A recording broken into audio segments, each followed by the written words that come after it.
That's kind of where it started. I always knew that I wanted to start my own business. I really didn't know what I wanted to do exactly, but I knew it was going to sort of end there. Welcome to another episode of the Seven Figure Journey podcast, where we explore the ins and outs of the seven figure journey as we grow to eight and beyond. My name's David Gilliland. I'm one of your co hosts. We have the privilege of having with us Jesse Jones from Fourscore Business Law out of North Carolina. Jesse, welcome to the show. Thanks, David. I'm glad to be here. Jesse, I love to hear the story of how people get started. You could have done the law route and just go work for somebody else and have your caseload and be happy and go home. Why did you decide to have your own business? What pushed you this way? Well, I grew up kind of in a family of entrepreneurs slash business owners. So my my dad was a third generation insurance agent, brokerage owner.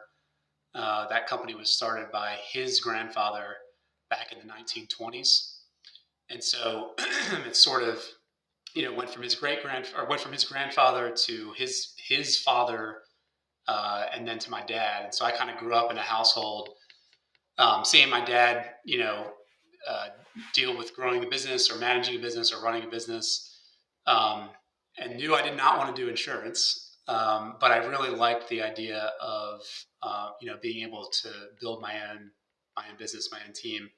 On my mom's side of the family, my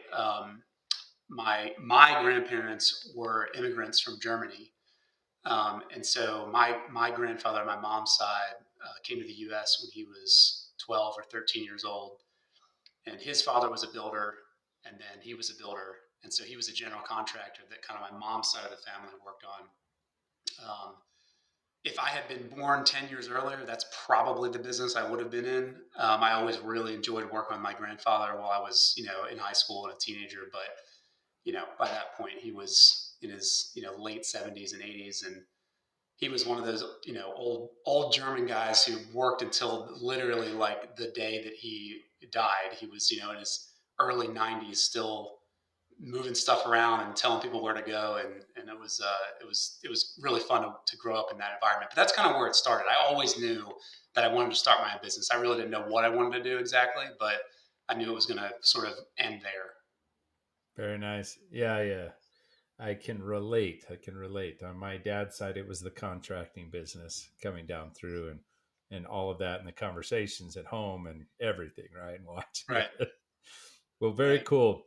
I love that, and you love business enough that you're like, well, if I'm going to do law, I'm going to do business law. We're going to build this out. Tell me just a little bit about Fourscore Business Law. Where's your focus? What are you really good at? So we basically do three things at Fourscore. Well, let me kind of back up. First of all, I did start at I was at two large law firms right out of law school. Started my practice in Delaware, working on really big transactions, but quickly realized that like all the fun stuff was being done a couple layers away from where I actually was. Those deals were just so big. We were really working for Wall Street law firms who were working for Fortune 500, Fortune 100 companies. And, there was no opportunity to really get involved in like business questions, decisions, risks. It was just a very kind of very, very narrow, very specialized area of practice. And that just was pretty clear early on. That's not what I wanted to do. And so we moved to Raleigh about 12 years ago. I was at another large law firm where I started doing venture financing work and working with entrepreneurs and technology companies, and that type of a practice. And I really enjoyed that. I really liked being right next to the CEO or the founder, trying to make decisions about how to get where they wanted to go. So at Fourscore, we like to say ideas deserve opportunity. That's kind of our tagline. We love working with entrepreneurs and business owners, and we really focus on three things. We do a lot of venture financing work, mostly on the company side. So we do have some investor clients, but I'd say 90+% of the time we're representing the company that's raising money from investors. Number two, we do a lot of M&A transactions. That's pretty close to like split evenly between buy side and sell side. That's really fun to work with people on both sides. The clients that we work with that are buying businesses are usually trying to grow strategically. And those that are selling are, their business has run their course, or they're ready to go do something else, or they're ready to retire and they want to, move on with their life. So that's always a lot of fun to work on those deals too.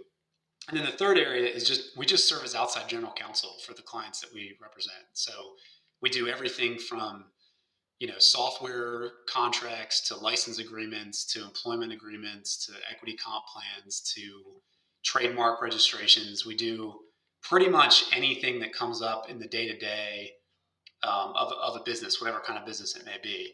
I always tell people the only things we really don't do, we don't do patents. So we'll do license agreements, but we won't actually like draft and Yeah. defend a patent. And we don't do litigation. So we're there's always some kind of dispute resolution negotiation going on that we're involved in. But if a client actually has to sue someone or they get sued by somebody, we're going to go get a litigation firm that does that every day. So that's kind of what we do in a nutshell. Cool. So you're that like member of the leadership team on a fractional sort of basis that comes in and says from birth to exit, we're going to help you manage the legal side of cash and risk, all the way through that journey. Uh, Sounds like a lot of probably 0 to 10 million revenue kind of companies would probably be a pretty heavy focus of yours. That seeming right? Yeah, that's about right. I mean, we have some clients that are larger than that, but we don't represent any publicly traded companies. So these are all businesses Yeah. that are owned by people or groups of people, small groups of investors. Um, it's a lot of fun working with companies like that. They have, those founders have vision and goals, and our job is to use the skills we have to help where we can to move the ball towards that goal. And it's a lot of fun to be a kind of a deeply connected part of that. Yeah, yeah, I love that. A lot of us struggle with the when we don't want to run out of cash as we're growing, as we're building, and yet the ins and outs of figuring out like crowdfunding or tapping into the accredited investors, and before you get into, you don't have to go to VC first. We're just talking about, you know bigger friends and family kind of play, right? Or Right. whatever, and the community. I think that's fantastic that there's someone who understands the ins and outs of the legal, and can be along with you for the other parts of your legal needs too. So anyway, I was impressed with what you guys are doing and delighted to have you on the show. Now let's change from lawman, and I want to go into businessman thinking. You've been running this business for a while. You passed your $1 million mark a few years back, and you've doubled since then. Like, you keep moving.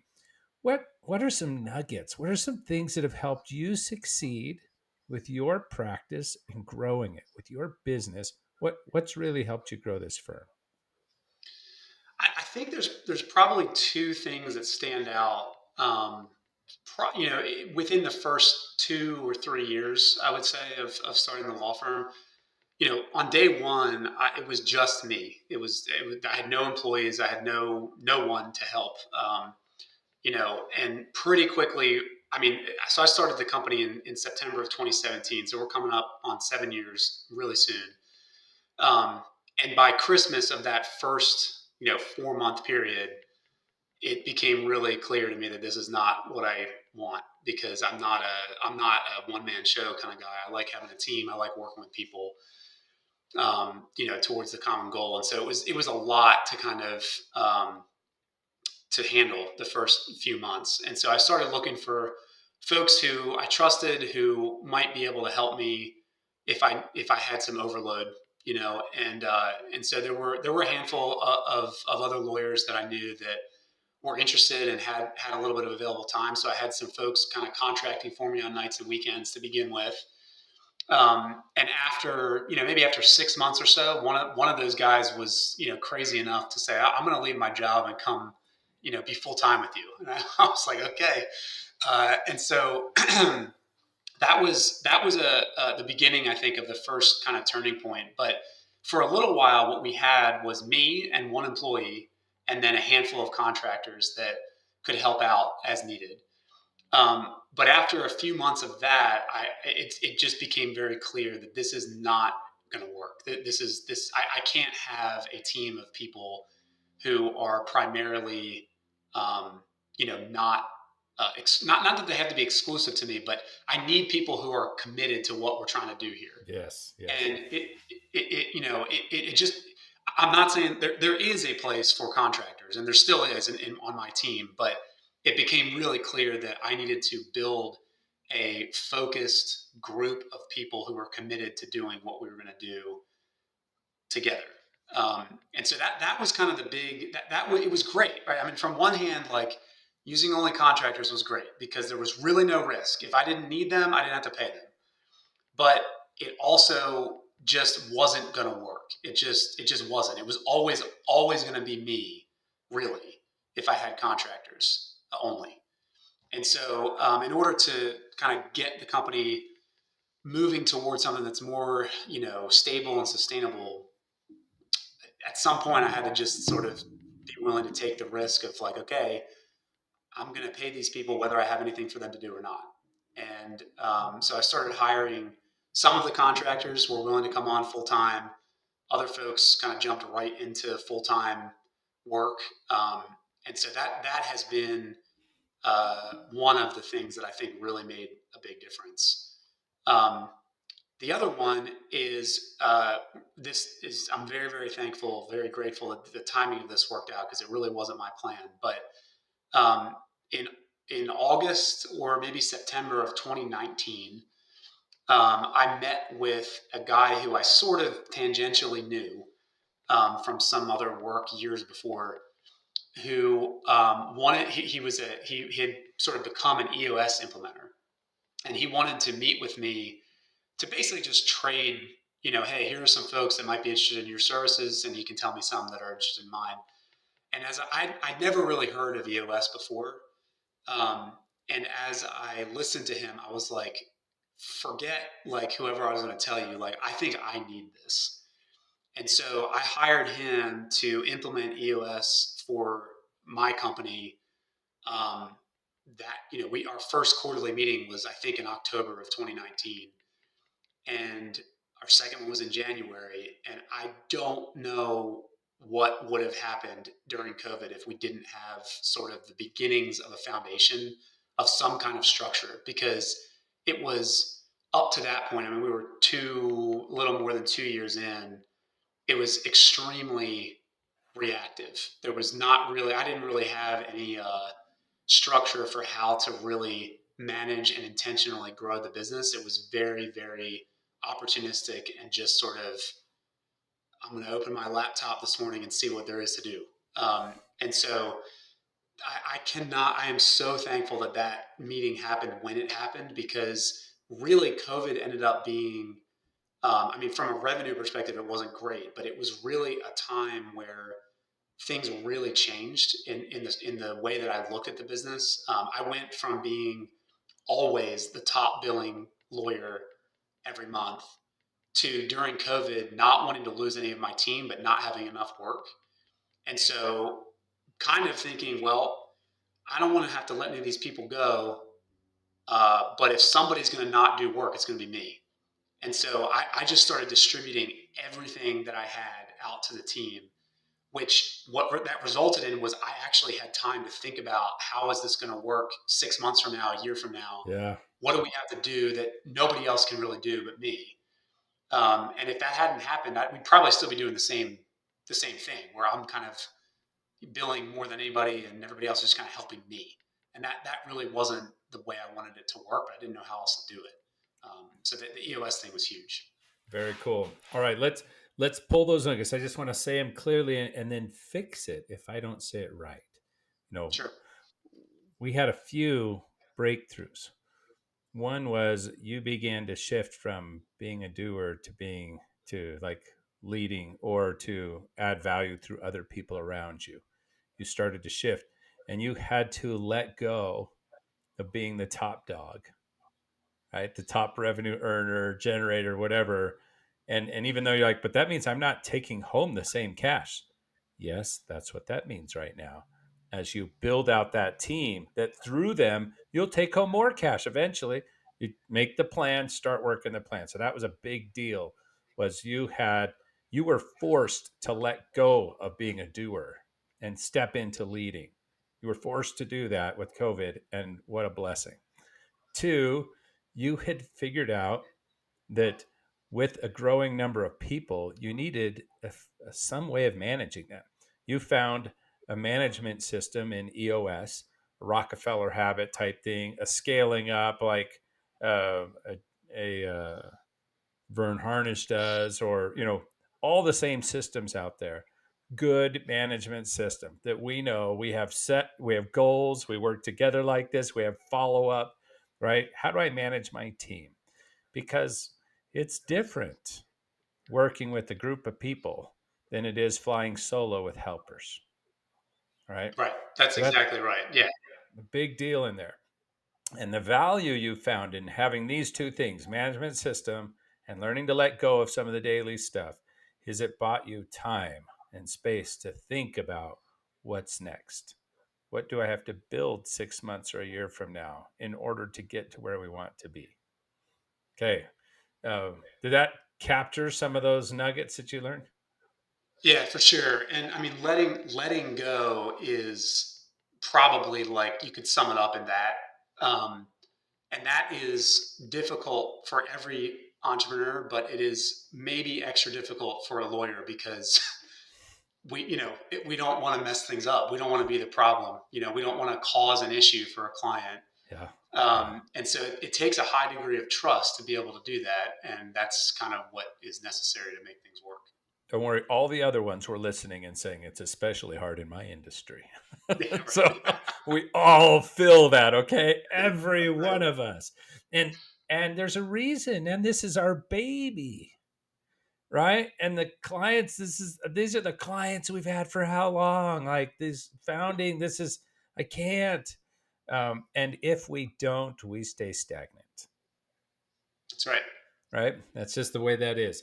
But you also had to let go of an identity a little bit. You're still in the middle of it. We'll talk more about it, but this identity of I'm Jesse Jones, the lawyer, to be I'm Jesse Jones, the business owner. Right. And it's a new identity, and it's an uncomfortable one because you're good at the lawyering. But the business That's owner, then maybe not as much. So we don't want to pick that up. That's hard. I have more failure there, right? Okay, so right. fun stuff. I love it. Many of us have gone through some of these things, and you share some great insights. What are you dealing with now? Because that's what success does. That means you had success. You did those. And what success brings is a bigger challenge. Right? It's Yeah. time to tackle the next one. What are you dealing with now? What are the frustrations? What are the worries, the concerns? What's holding you back? Yeah. So that's a great question. I'll tell you a story sort of last year. So 2023 was uh, definitely not my favorite year of business ownership or professional career. We had one of my very early employees ended up leaving the firm in the summer, and that was just really hard. He was he's really good. I really enjoyed working with him, and it was personally difficult. But it also kind of opened up um, I don't know, lack of confidence or just like a overwhelming concern for a while. I would say that if anyone else leaves this team, this is going to get very very uncomfortable for me. And so it really kind of caused me to rethink what I was doing this for. You know, and frankly, really kind of reconsidered I mean, solo with help. I don't know. I mean that That was kind of doesn't. easy. Yeah, it's kind of easy. I mean, but ultimately, like that's not what I want to do. That's not who I am. That's not going to make me happy. I like building a team and I like growing it. And so I kind of pivoted the opposite direction and said, you know what, we need to make this thing stable for everybody so that we can continue to grow off of a strong foundation that's not teetering on if one person leaves this team, we're all in a lot of trouble. Yeah. And so we kind of basically started with an assessment of the team. It was called the Thrive assessment that a friend of mine has a consulting company that I don't know, maybe other people use that assessment. I don't know. But what that showed was actually my team was very, very happy. And the problem on the team was me. I was the one who was really, really struggling. Um, and so I was like, okay, well, we got this. I mean, that's easier to fix actually than having the whole team be upset and me like riding on a cloud, not realizing there's anything wrong. But it was definitely eye opening, and it was kind of a good place to start. And so one of the first things I did was I ended up hiring a leadership coach who I've now been working with for not quite a year, but the better part of the last 12 months. And that has been tremendously valuable to help me to have another person that I can sit down with and talk through the issues that I am really struggling with. So that was hugely helpful.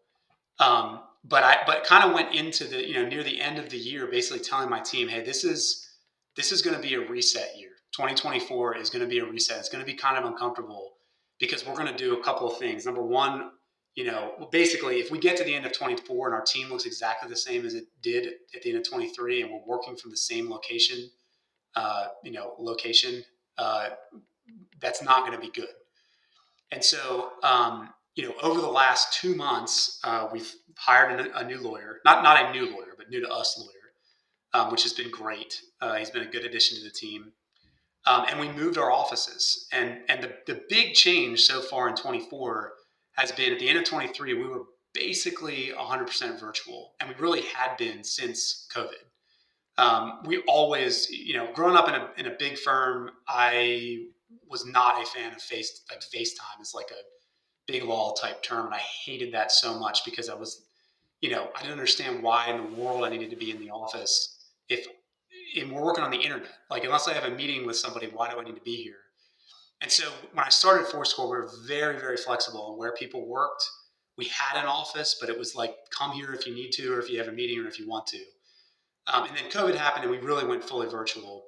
And I found myself doing myself, which is a big part of why my Thrive assessment was so negative, was even though I did have a team, I was basically doing, or I felt like I was in the same position I was in those first 4 months when I Yeah. started Alone. Fourscore. Right. Yeah. Exactly. Alone, isolated. Yes, I talk to people on the phone or I'm on Zoom or whatever, but I don't like that. I want to be in front of people and I want to have a culture of a team that wants to be with each other.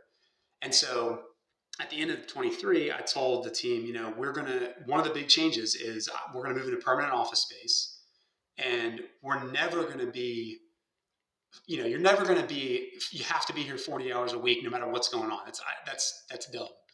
But but it is important that we have some continuity, and if we're going to grow this team, we cannot do it if we're fully virtual. Other people probably disagree with me, and maybe depending on the industry or whatever. But in what we do, there is no possible way that you can bring on a new team member, and especially a younger lawyer, and expect them to be able to ever produce the type of work that we want to produce if they're not able to actually sit and see how we do it, get immediate feedback back and forth, and really have some kind of training, basically. And so I told them, okay, we're gonna we're gonna start one day a week in the office. Everybody's got to be here on Wednesdays. We have our client service teams on Wednesdays anyway, so we're just gonna do them in person. So just come in. And then after a month or two, kind of probably in February or March, we started 2 days a week. So you got to be here Tuesday and Wednesday. Wednesdays are meetings. And kind of kept prepping everybody. Okay, we're gonna when we have permanent office space, we're gonna move to 3 days a week, Tuesday, Wednesday, Thursday. That's what we're gonna do. And you know, we moved 3 weeks ago. So for the 2024 up until about 3 weeks ago, we did 2 days a week in the office for most of the time. And when I say office, I mean one room with 4 or 5 desks in it, in a co-working space that's one of our clients that we've been in there forever. And all of us acknowledged many times that was not ideal. Just that, the loss of productivity by just being, you know, uh, Yeah. literally like standing next to someone it wasn't ideal. And also, like, I'm on the phone all the time. I'm running in and out of the office trying to find a quiet place to do a call. And so we were very, very relaxed, you know, And very glad to get into your own place now. very glad. And so but that has been a challenge. That's been an adjustment for our team. I mean, we've been virtual for so long that it feels oppressive. Honestly, I think. And like I said, we're never going to be 40 hours in the office.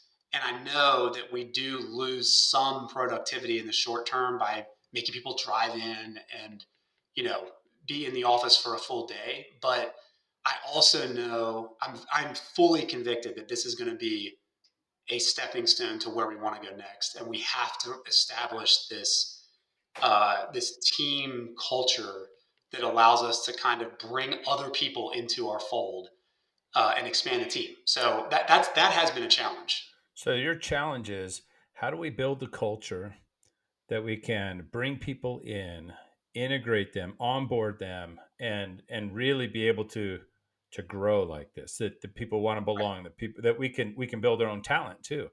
Instead of the virtual world where, hey, someone's good, yeah, they keep their book of business happy, and as long as there isn't a sweeter deal out there, they just stay with you. Right. But it doesn't have that same commitment level that you're looking for, right? That's right. Um, what are the well what pieces would you like to tackle on this call today? On the show today, what are the pieces you want to tackle? You've got a leadership coach going on. You've got a management system there. They're telling you different things. You're working on stuff, but something hasn't clicked yet. You're ready to build the next thing. What is it you want Yeah. to work on now? Yeah. So we, uh, from a revenue standpoint, I mean, that's probably what's on my mind. Is we've been pretty stagnant at a revenue number for the last two, and it looks like this year is going to be basically the same. So 22, 23, 24, pretty much no growth. And what I have found is, um, you know, I am generally speaking like the biz dev person, the Yeah, sales you're guy. the rainmaker on the team. Yeah, generally, I mean, all of the whole team contributes to some extent, but for the most part, that's been my role, and that's what I'm good at.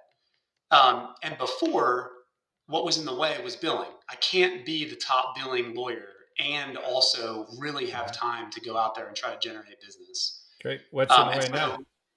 so what's in the way now, I think, is just management.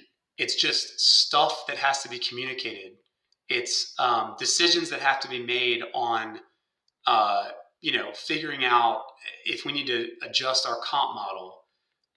It's getting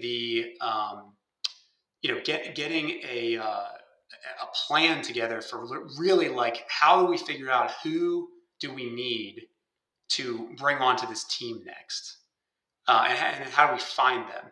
You know, it's little stuff like Okay. every week I write just an internal news, little email newsletter thing. We call it Fourscore Weekly. Kind of gives some stats from the week before, a story or some kind of highlight or something about what's going on. Um, which is great. And I think the team appreciates that. But that takes me 40 minutes to make it, worth reading, basically. Hopefully people think it's worth reading. I don't know. But there's little things, there's big things. And now that I'm not completely out of the billing sort of production mode, but I'm doing a lot less than I was a couple of years ago. And so now what seems to be standing in the way is like the urgent stuff that comes up every day that there really isn't anybody else to deal with, but probably someone could if Yes. if they knew what was going on. Great. Let's play with it then. There you So go. I think all of us have gotten to a point where, like, if I only had another 20 hours a week, we could do this, or 5 hours a week, or whatever, right? I just need the time. And the more people that you have with you, the more demands there are, the more questions that need answering, the more, right? The more issues that arise. So let's play just a little bit with it. One is right now, you hold a quarterly meeting that you review what your vision is and what you guys are doing and your key goals and metrics. And and I'm betting that today a lot of those meetings are sort of arrange the work and what's coming up and see where our billing expectations are. But everyone is acting as a doer in their space. How many of your team are acting like owners of the future growth of the business and are thinking about what has to be built for us to be 2x, 3x where we are today in 2 years? How many of them are thinking about that and owning that? Or are they just kind of listening, knowing that's Jesse's job? Yeah, that's a great question. I mean, my leadership, the EOS leadership team has been pretty small for the last year, and so those quarterly planning meetings really amount to me, my operations manager, and the and my leadership coach, who's now kind of running them for us. And so, that is a question that I have struggled with a lot because I have been in firms where sort of the management and the leadership is divvied out amongst lawyers, Mm-hmm. and I have not really seen that work great.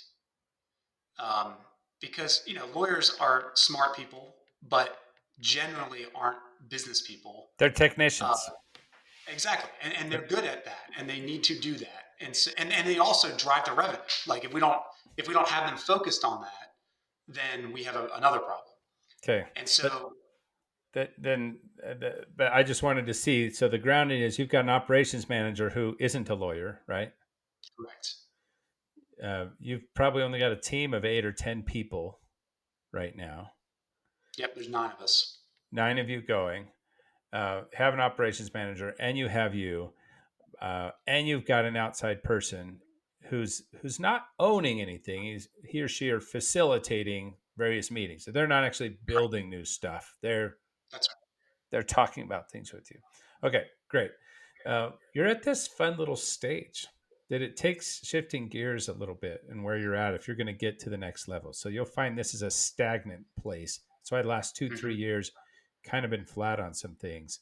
And that is, how do I go from all of us doing to now I have an engine that's building? And rather than think how I get past this now, what if you think instead, what would I have to look like? Yeah, by the end of let's say 20. Well, what's your goals for 3 years out from now? Do you have a set goal? Here's where we want to be by the end of 2027 or end of 2026 or something. Where are you at? Yeah. So I mean, there's a couple different ways to look at that. I guess I don't really have that nailed down from like a revenue perspective. Okay. But from a team perspective, I kind of do have a vision. We just moved into, like I said, just moved into office Yeah. space. We will have about 50 spots for about 15 people. Um, and I would like to fill out that space, and that will be sort of the core team for the future. Great.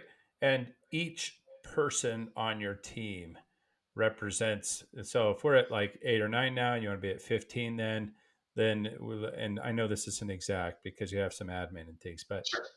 let's just say then that's going to put you at about a 5 million or 4 million run rate kind of thing. Okay, so if we want to be there and we want to have these 15 people in there, how much revenue does that really need? How much sales would be needed there? Can I depend on that to come from each of these lawyers? Or what do I need to build the team like? It's kind of like when you were a kid and let's say you played, I'm going to do American football right now. Let's say you're playing American football in the middle of the street. There's 3 of you on one team, there's 3 of them on the other team. And it's a passing game, and everyone's throwing, and everyone's running, and someone else QBs at times. Like you're all kind of doing everything. But then as you graduate and you start to become a regular team out there, I mean, you've got lots of roles that are essential to get the most out of the 11 people that are on the field, let alone the backup on the bench.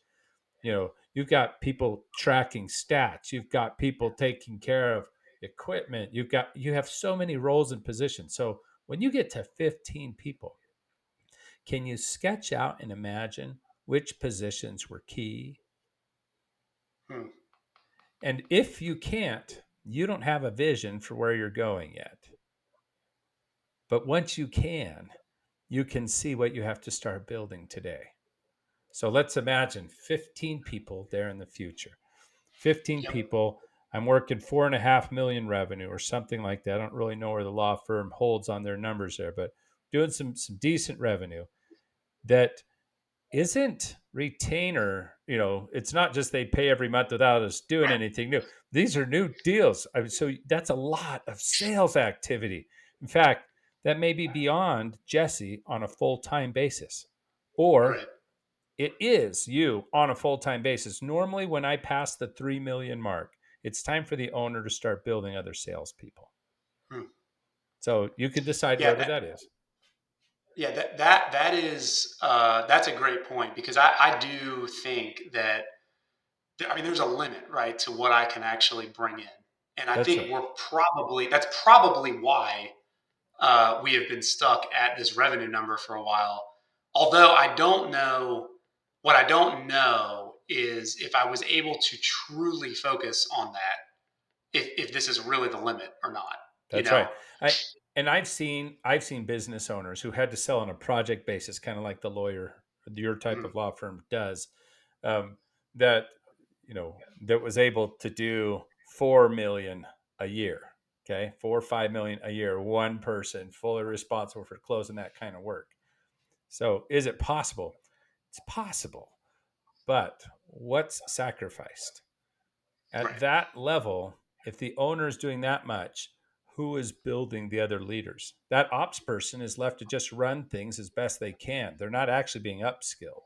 No one's Hmm. helping them get there.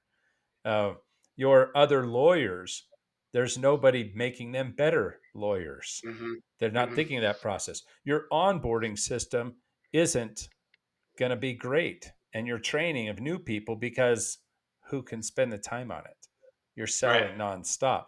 And so you start looking at this, but if you can get a picture for what does it look like 5 years out, 3 years out, 2 years out, whatever, and what kind of system or organization structure has to be in place in order to predictably sell and deliver on all of that revenue for those customers you're caring for. Until we can get that clarity, it's harder to have the clarity for this year, what I need to be by the end of this year in order to be ready for next year, to then be ready for Right. the year after. So it's a thinking through and pairing that with your budget. Where does the cash flow allow me to bring somebody in? So get a bigger picture on that is one way to look at it. You did this from your gut before. You're like, ugh, I Right. need more team members. I need some help here. Let me pull in someone. I'm going to hand some stuff off.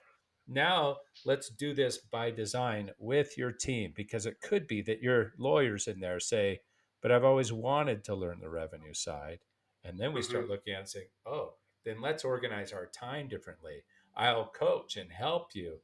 Now I've got 3 salespeople cranking it out, filling their book of business that they now get paid more for. They now get a commission on the close and the Hmm. hours that they get to bring in for themselves, or a commission on Hmm. closes on stuff they don't do, hand to somebody else. They close the deal. They're making money on one of the other lawyers and what they're doing. Right. What a beautiful thing. We start reimagining different ways to organize it. You'll do better if you're kind of co-creating that with your team, because then you'll see where their desires are and some of their capabilities, and then organizing accordingly. But that's often what you're at right now. Is it's like, oh, I'm doing all sorts of stuff. Second piece, and then we're going to end because it's getting tight, is you have picked up so many administrative issues and things. Do you have an EA, just executive assistant yet, I sort of. I or a have a. I virtual? do. I have a sort of a legal assistant slash junior paralegal who's kind of sliding into that role. Um, who's been tremendously helpful, actually, especially over the last 2 months. We've changed some things that have been very helpful. But um, Great. anyway, go So ahead. decide, either that person or somebody else, who has the job to take more things off your plate faster. Who's Hmm. being measured by how much time they give back to you in a week. That's Hmm. their measure of success. because they can crank out a great newsletter if they just had a 2-second interview with you and let them write this stuff. They can go That's ahead and take care of follow up on some of the sales, sending this item, doing this, preparing these things when you have the key meeting moments. They can take care of the stupid administrative things that are only worth $10 an hour that are taking your time today because it's on no one else's plate. mm, They can sort through the emails to tee up the ones that actually matter, and the other 89 they can respond to, delete, ignore for you, right? So just that's something else to think about. So future org chart, current a VA or an EA, someone who can be in charge of taking things off your plate, may be a major help forward at this time. yeah. Yeah, that's great. That's, I mean, the email thing, that is what we've been working on, Yeah, and with that your has been paralegal. tremendously valuable. Yeah, But it's funny, like we kind of started saying, the first, I guess, realization was kind of summed up in you got to let things go. And I think that's basically what we're saying. It's just a we're different doing set it of again. New set of things. That's all this. And get clarity as to which things first and right. what you're going to spend your time on that's valuable. I need you to be thinking that once you've doubled in size like that, you should be already prepared to let go of sales. Hmm. Get some others building that. There's so much more to do up here, but the Hmm. actual closing of a deal could be done by lots of people eventually. Um, but we can talk about that in the future. Anyway, that's going to wrap up our time today. Jesse, I've had a great time talking with you. I love what you're building. I love that you want to have a team. You don't just want to make a buck. You know how to do that. Now let's build something great that can grow, that can expand, make more than just a buck, and really have impact in the community. If people want to get in touch with you, Jesse, how do they do that? So you can find us online, fourscorelaw.com. That's probably the best way to do it. Great. We've got a For pretty good so Google presence. And So spell out, write out fourscorelaw.com, and you can help them in those intricacies of business law, from the financing and setting up all the way into the daily, insights that we need to make sure we're caring for all the nuts and bolts and we don't lose our shirt in some kind of litigation in the future because we did it right the first time. that's right. Hey, That's thank you exactly right. again. And that wraps up this episode of the Seven Figure Journey podcast.